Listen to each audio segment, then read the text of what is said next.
Y aquí estoy de nuevo. Tuvimos un fin de, la verdad, de muchas cosas. Un fin de movido.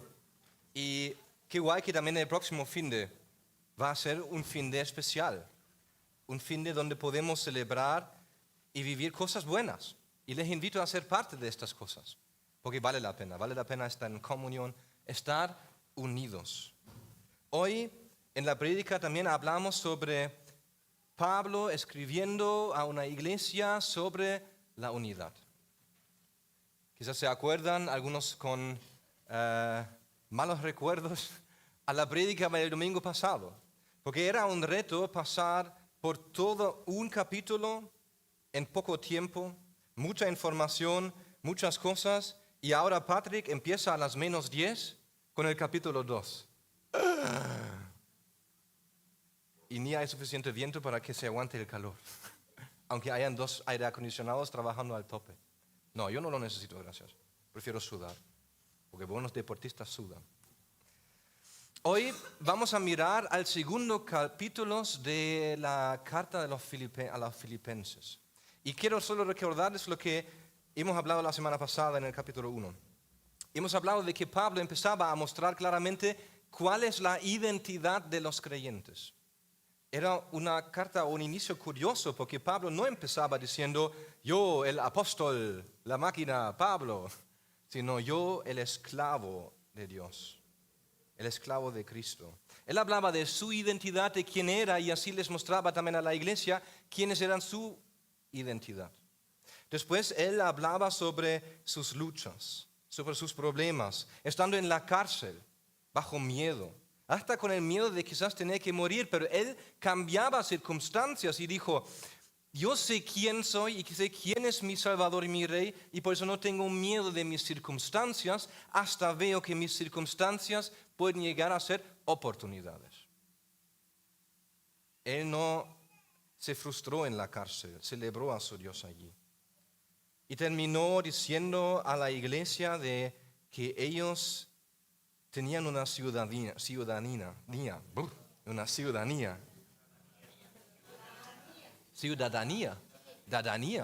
habla Joel, ciudadanía. Eran ciudadanos, ahí me cuadra más, en la ciudadanía, chacho. Ciudadanos de un reino especial, da igual, era gente pertenecían a algo más grande de lo que se conocía en este tiempo. Lo más grande era en ese momento Roma. Y ser ciudadano de Roma era algo especial, era un gran honor. Pero Pablo les recuerda, sois ciudadanos del reino de Dios. Esto es aún más grande. Y hoy vemos a un Pablo hablando más hacia la iglesia, hacia la gente que recibía la carta, hablándoles a ellos de una forma de cómo pueden y deben de ser. Y lo hace en 3 puntos. Primero, de los versículos 1 al 4, le está hablando del yo que debe de quedarse atrás. Muestra en el punto 2, los versículos 5 al 11, cómo debe de ser el camino, cómo deberíamos de ser y quién debería ser nuestro ejemplo. Y los termina hablando con 2 ejemplos que hicieron visible esa actitud en el día a día.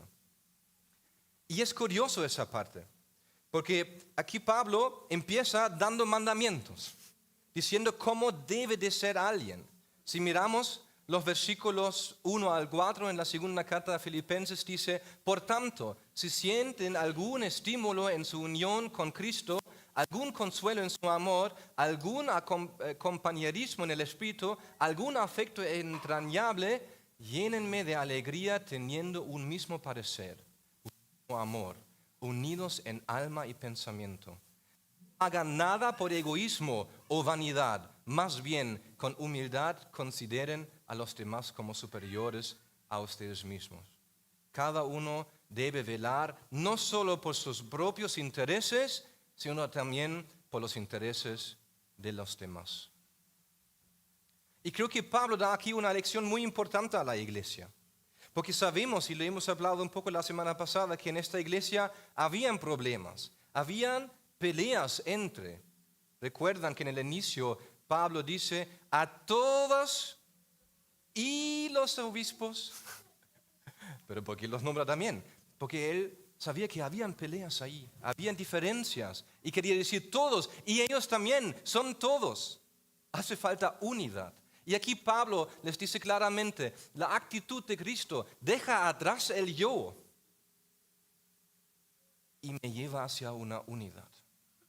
Porque si miramos en nuestro contexto, en nuestra cultura, en las personas a nuestro alrededor y muchas veces nosotros mismos, pues vamos más bien por nuestra voluntad. Lo que yo veo correcto, lo que yo veo bien. Peleo por mis derechos, por mis ventajas, por mi reconocimiento. Eso creo que es una realidad que vivimos. Es una realidad que yo mismo siento varias veces en mi ser. Cuando toca los granos, no, pero yo tengo un derecho ahí. Pero yo puedo, ¿y yo? Había ese dicho, ¿no? Todos piensan en sí, solo yo pienso en mí. Piénsenlo. Todos piensan en sí mismo, solo yo pienso en mí. Hace lo que hacen todos. Y Pablo aquí dice, así no debe de ser nuestra unidad. Así no debemos de ser. Y es curioso, ayer en el seminario vimos algo que llega a esa realidad también, porque hicimos una tarea o nos preguntábamos por qué hay diferentes denominaciones, cómo surgió, cómo pasó. Y nos pusimos con 3 lugares. Había el lugar A, diferencia, lugar B, tensión, y lugar C, ruptura. Y yo puse algunas preguntas. Puse sobre la pregunta de si de repente hacemos una iglesia en Japón y ponemos la Santa Cena arroz y sangre y no pan y vino. Porque ellos quizás no conocen pan ni vino. Y era curioso que habían personas que dijeron, bueno, eso quizás solo es una diferencia. Y otros que dijeron, eso es una ruptura. O cuando hablamos de diferentes otras cosas donde a veces hay debates en la iglesia, notábamos que hay diferentes opiniones. Y a veces eso puede crear tensiones. Y a veces yo en esos momentos digo, no, pero yo tengo el derecho yo tengo razón, tú estás mal. Vimos que las iglesias en Canadá son una mezcla de muchas culturas, de muchas historias, de mucha diversidad. Y allí a veces puede aparecer esto de decir, pero yo conozco el camino y no tú.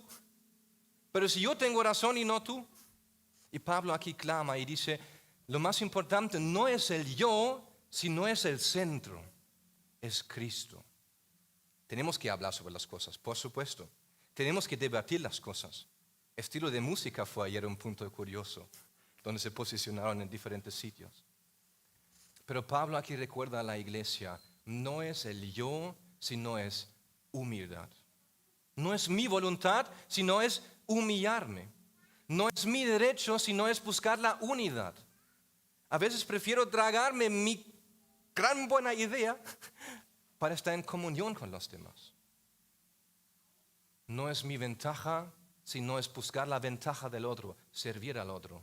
No es mi reconocimiento, sino es mirar y valorar al otro. La pregunta que revela el corazón no es qué recibo, qué me dan, qué puedo conseguir con esto, sino la pregunta que tiene un reto en la iglesia siempre es otra vez, ¿cómo puedo servir? ¿Cómo puedo servir a la comunión, a la unidad? Versículo 4 en el capítulo 2 dice, cada uno debe velar por los intereses de los demás.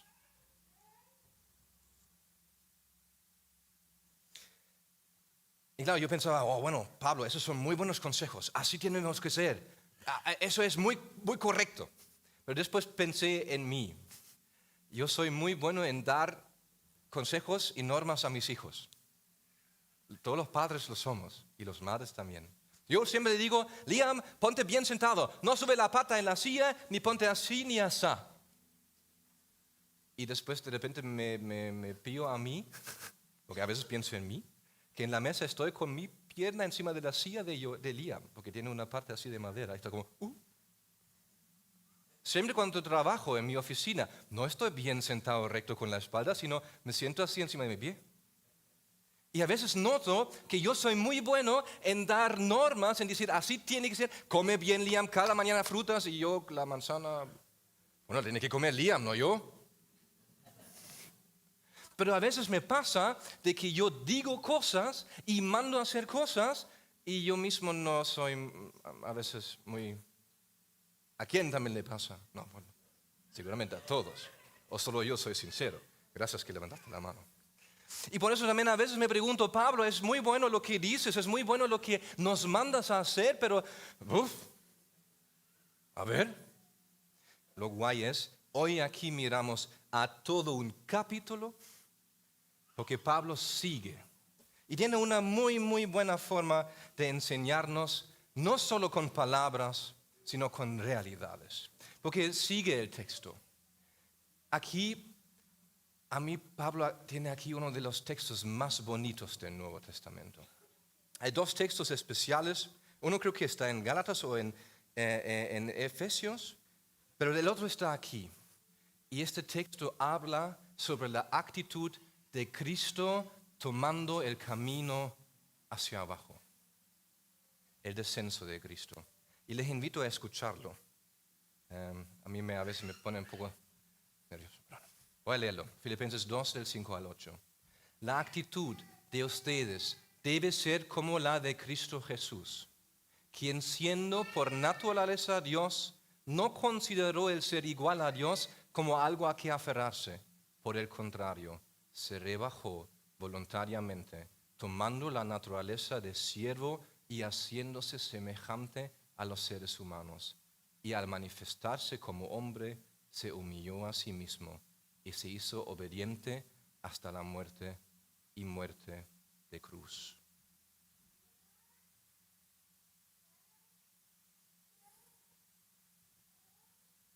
Pablo aquí no solo dice a la iglesia, tienen que ser así y punto, esfuérzanse.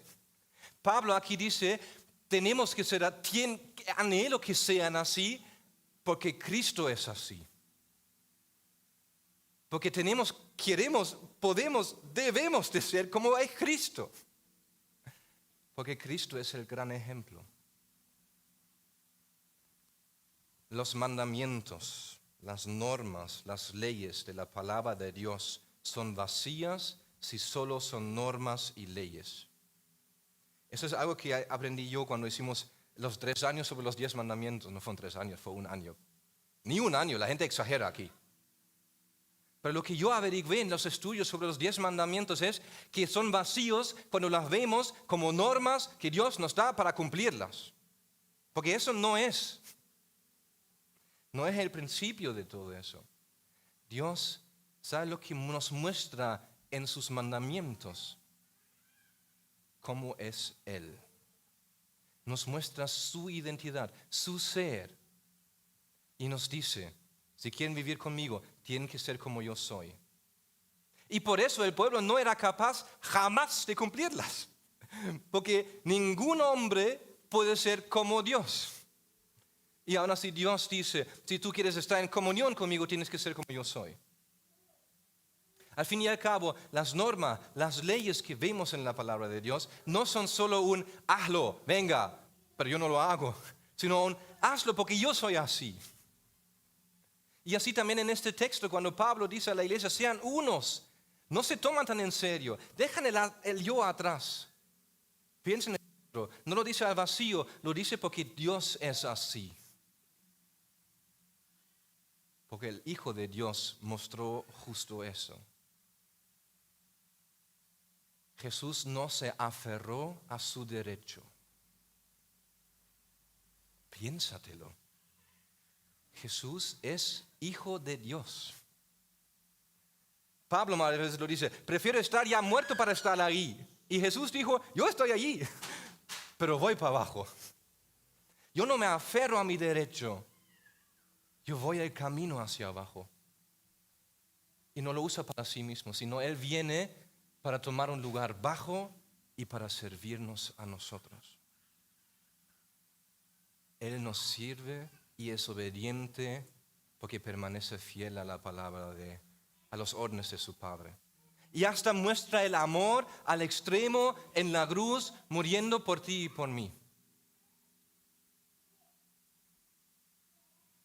Pablo no manda hacia el vacío, no dice hagan esto y ya, sino dice hagan esto porque Cristo es así, porque Cristo lo ha hecho.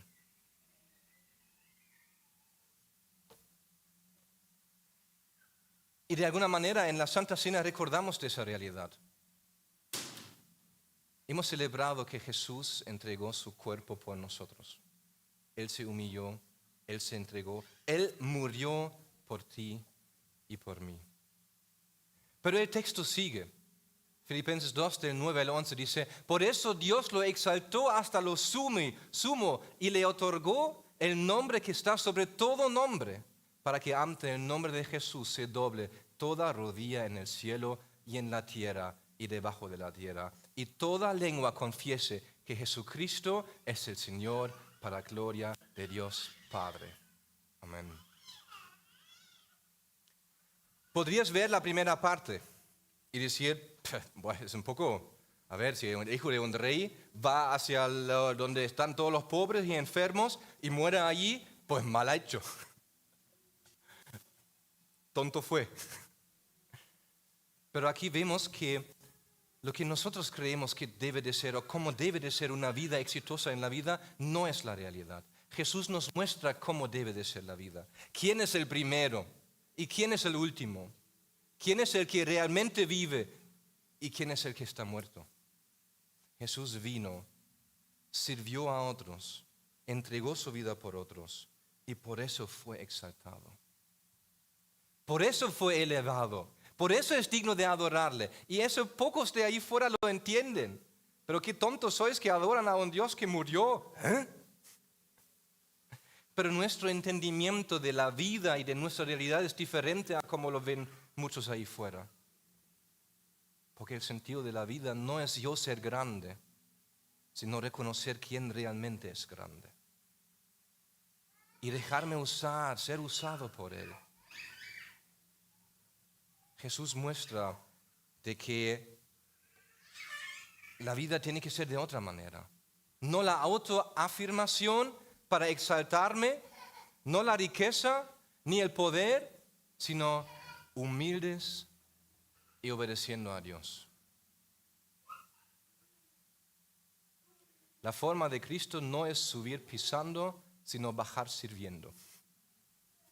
Normalmente hoy en día en el mundo hay que tratar un poco diferente. Si en el trabajo quiero ascender, pues a veces ascienden aquellos que juegan malas cartas, ¿no?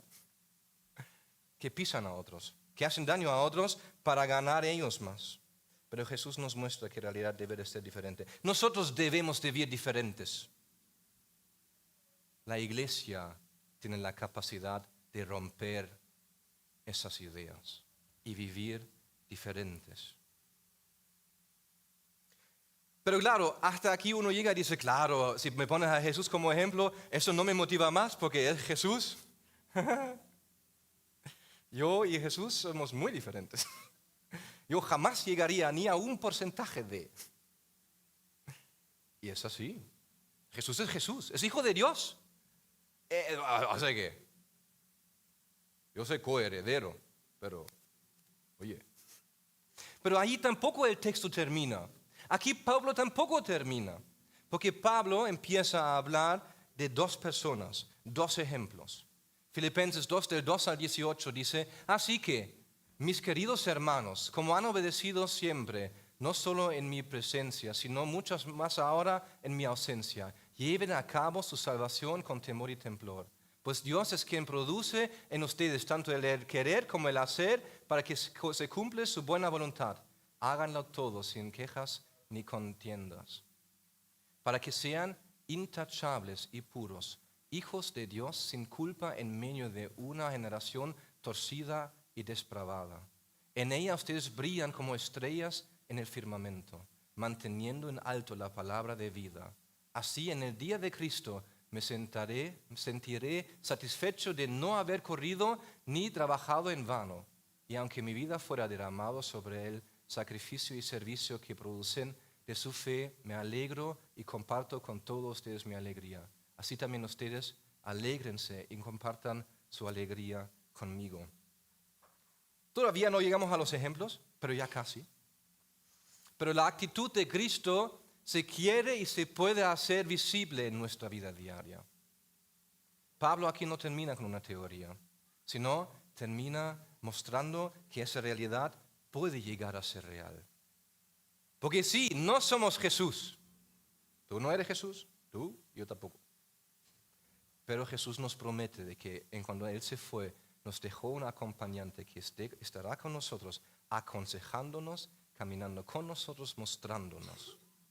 Y hasta Jesús dice, van a hacer cosas más grandes que yo. Qué fuerte, ¿no? Esa realidad puede llegar a ser real en nosotros y en nuestra iglesia, no por nuestra fuerza, sino por su fuerza y por su realidad. Y entonces vamos a esos dos ejemplos. Filipenses 2, del 19 al 24 dice, espero en el Señor Jesús enviarles pronto a Timoteo, para que también yo cobro ánimo al recibir noticias de ustedes. No tengo a nadie más que, como él, se preocupe de veras por el bienestar de ustedes, pues todos los demás buscan su propio interés y no los de Jesucristo. Pero ustedes conocen bien la entereza de carácter de Timoteo, que ha servido conmigo en la obra del Evangelio como un hijo junto a su padre. Así que espero enviárselo tan pronto como se aclare mi situación y confío en el Señor que yo mismo iré pronto. Y sigue el texto con un segundo ejemplo, del 25 al 30. Dice, ahora bien, creo que es necesario enviarles de vuelta a Epafrodito, mi hermano, colaborador y compañero de lucha, a quien ustedes han enviado por atenderme en mis necesidades. Él los extraña mucho a todos y está angustiado porque ustedes se enteraron de que estaba enfermo. En efecto, estuvo enfermo y al borde de la muerte, pero Dios se compadeció de él, y no solo de él, sino también de mí, para no añadir tristeza a mi tristeza. Así que yo lo envío urgentemente para que al verlo de nuevo ustedes se alegren y yo esté menos preocupado. Recíbanlo en el Señor con toda alegría y honren a los que son como Él, porque estuvo a punto de morir por la obra de Cristo, arriesgando su vida para suplir el servicio que ustedes no podían prestarme. Pablo empieza dando consejos diciendo, sean unos, no mírense a sí mismos, miran hacia los demás. No se toman en serio a ustedes, sino a los demás que están a vuestro alrededor, a vuestros hermanos y hermanas. Muestra el ejemplo de Jesucristo que lo hizo, pero aquí manda a dos figuras de vuelta que son también un testimonio de esa actitud. Tenemos a Timoteo. Y Pablo dice, no busca lo suyo. Él piensa y cuida a otros. Y después también a Epafrodito. Él arriesgó su vida en el servicio por Cristo.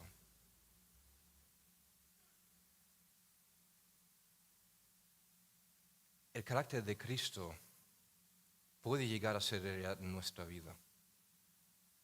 Hasta lo podemos ver quizás en vidas de otros. Hasta quizás otros pueden ser un ejemplo de cómo nosotros poder seguir. Hasta quizás nos toca a nosotros ser un ejemplo para otros. Pero lo guay de la Biblia es que en ningún momento solo se echan cosas al vacío.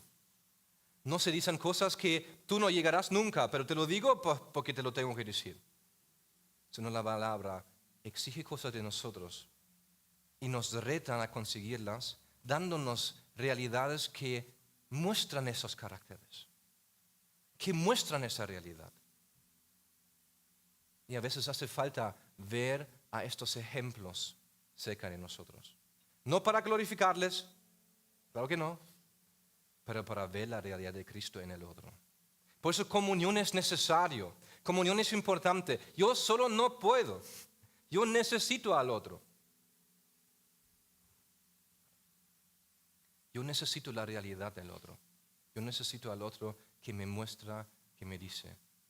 La doctrina se vuelve visible cuando alguien sirve, cuando alguien realmente vive lo que es la realidad de Dios.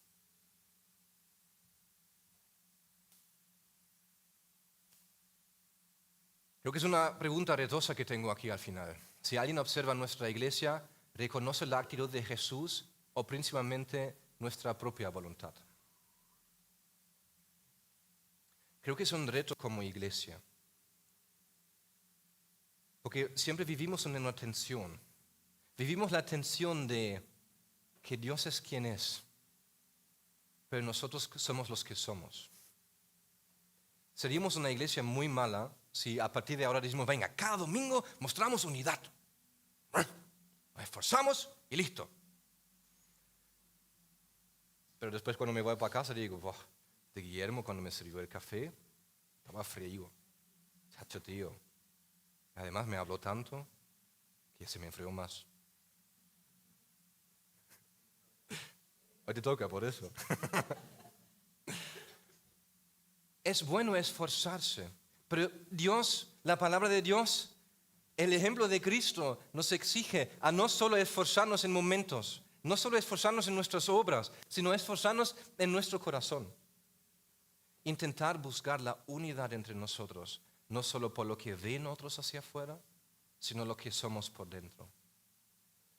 Pablo aconseja ahí de que el yo tiene que quedarse atrás. Y eso es un gran reto. Porque constantemente gente nos quiere decir, no, pero tu yo tiene que estar, porque si no, te pierdes. Creo que más perdidos somos si nuestro yo es más alto de lo que debe de ser. El ejemplo es un ejemplo de Dios mismo a través de su Hijo en este mundo. No es un padre que dice, siéntate bien, pero tiene la pata en la silla. Es un padre de decir, viva así, sea así, porque yo soy así y yo he hecho así. Y además son consejos y mandatos que podemos ver en vidas, a veces hasta en la nuestra. Gloria al Señor. Y les animo de vivir esa realidad. Pero les animo de ver esa realidad de un capítulo entero y el razonamiento de Pablo. Y de aplicarlo no solo en el tema de la unidad, aplícalo en el tema del amor, aplícalo en el tema de la humildad, aplícalo en el tema de cómo sirves, aplícalo en el tema de cómo eres y cómo actúas. No solo digas, no solo hablas, sino sé así. Y busca la orientación en Cristo mismo. Y aférrate a la comunión para aprender unos de los otros. Señor, te doy gracias porque tú eres grande. Te doy gracias porque tú nos has creado para vivir en comunión contigo, Señor, para alabarte y adorarte a ti, Señor. Te doy gracias porque no solo nos mandas, sino también nos muestras cómo vivirlo, Señor. Gracias que a través de tu palabra podemos llegar a conocer más y más quién eres y cómo eres, Señor.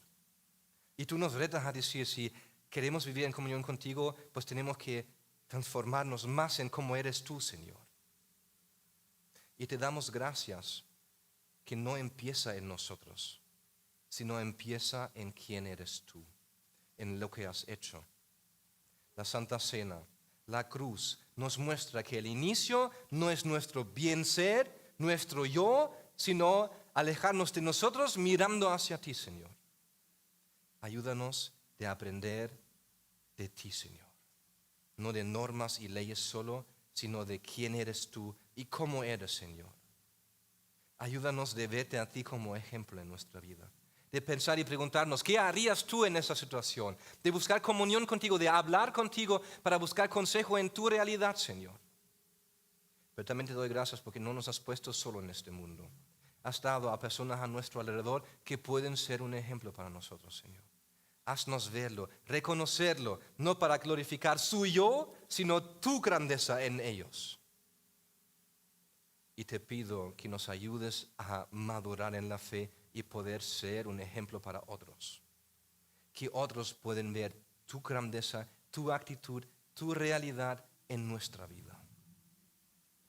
Es un gran reto vivir en este mundo. Es un gran reto vivir en este mundo también con tantas denominaciones, tantas diferencias y a veces también peleas en iglesias, Señor. Ayúdanos de poner las peleas a un lado y a ti en el centro, Señor. qué bueno es debatir a veces con el corazón, pero qué necesario es de no perder la comunión por los debates, sino tenerte a ti en el centro, Señor. Y te doy gracias porque para mí esta iglesia aquí es un ejemplo de poder vivir en unidad delante de ti, siendo de 20 diferentes naciones, de diferentes idiomas y diferentes realidades, pero aún así poder cantar juntos, orar juntos y aprender juntos de tu palabra, Señor. Ayúdanos a crecer en ello y de impactar a través de realidad también en nuestro entorno.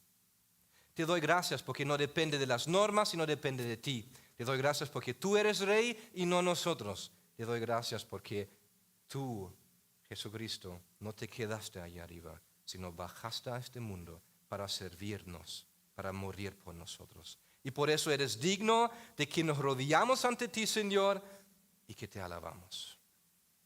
En tu nombre, amén.